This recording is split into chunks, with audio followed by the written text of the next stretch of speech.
जब किसी दलित के साथ उत्पीड़न होता है तो वाकई में अंधा कानून सही मायने में परिभाषित हो जाता है, क्योंकि ना तो उनकी अर्जी एक बार में सुनी जाती है और ना ही उनकी सुनवाई होती है।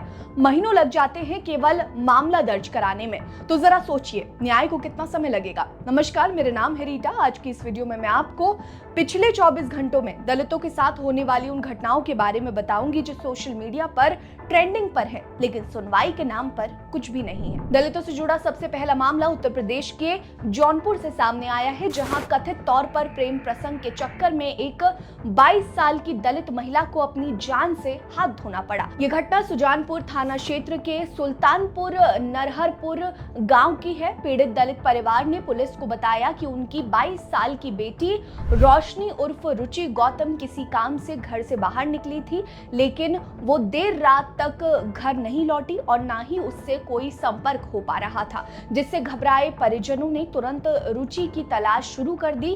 खोजबीन के दौरान घर से करीब 200 मीटर की ही दूरी पर रुचि की लाश मिली, जिसका गला रेता गया था। इस घटना की जानकारी तुरंत पुलिस को दी गई। पुलिस ने आसपास की जांच की तो प्रथम दृष्टया में ये प्रेम प्रसंग के चलते हुई लग रही थी। हालांकि बॉडी को पोस्टमार्टम के लिए भेज दिया गया है। वहीं पुलिस अधीक्षक डॉक्टर कौस्तुभ कुमार ने बताया कि पोस्टमार्टम रिपोर्ट के बाद मौत के सही कारणों का पता चल पाएगा। पुलिस की 4 टीमें इस मामले की जांच में जुटी हुई हैं। उम्मीद की जा रही है कि जल्द ही आरोपी पुलिस के शिकंजे में होंगे। दलितों से जुड़ा अगला मामला हरियाणा के रोहतक से सामने आया, जहां 2 दलित डॉक्टर के साथ उत्पीड़न किए जाने के मामले के सामने आने के बाद से ही पूरे सोशल मीडिया पर बवाल मच गया है। दरअसल 5 नवंबर को प्रकाश पर्व के दौरान रोहतक के Pandit Bhagwat Dayal Sharma post graduate institute of medical science PGIMS में 2 दलित डॉक्टरों डॉक्टर प्रिया और डॉक्टर महिपाल ने पीजीआईएमएस के कई कर्मचारियों पर उन्हें जातिगत भेदभाव और जाति सूचक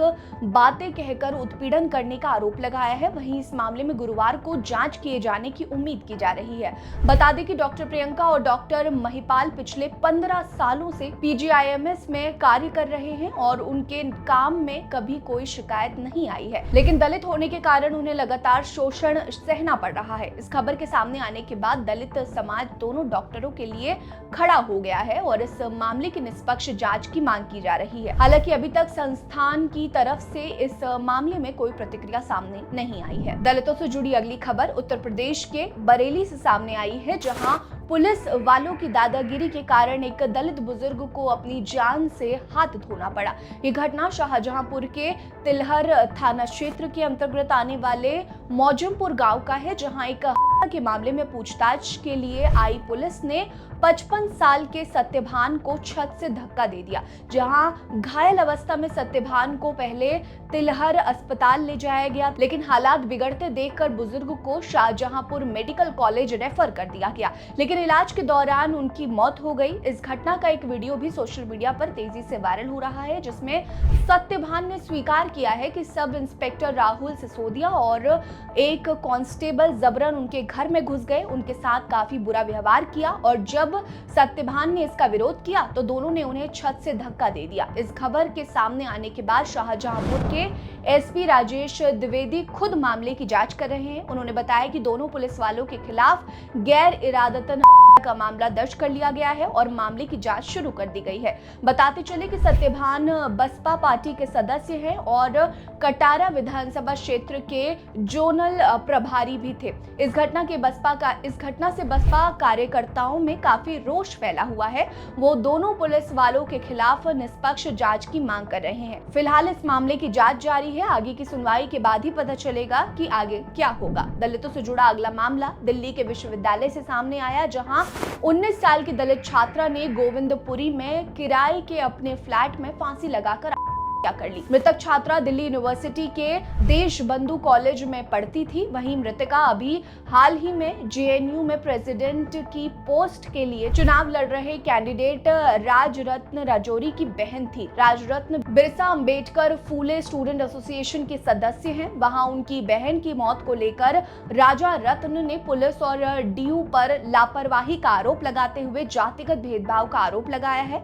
डीयू जैसे संस्थान में दलित उत्पीड़न के चलते छात्रों की की खबरें काफी बढ़ रही हैं, जो शैक्षणिक संस्थानों में मेंटल हेल्थ सपोर्ट सिस्टम की खामियों को भी उजागर करता है। वहीं पुलिस ने छात्रा की को लेकर जांच शुरू कर दी है, जिसमें वो जातिगत पहलू के साथ साथ अन्य कारणों का भी पता लग रहा है। हालांकि हैरानी की बात तो यह है कि अभी तक कॉलेज प्रशासन की ओर से कोई भी बयान सामने नहीं आया है। वो हमेशा की तरह ही मूक दर्शक बनी हुई है। दलितों से जुड़ा अगला मामला उत्तर प्रदेश के सोनभद्र से सामने आया, जहां एक दलित महिला के साथ उत्पीड़न करने के मामले में विशेष न्यायाधीश ने SC/ST एक्ट के तहत कोन थाना पुलिस को तत्कालीन थानाध्यक्ष सहित 5 लोगों के खिलाफ मामला दर्ज करने का आदेश दिया है।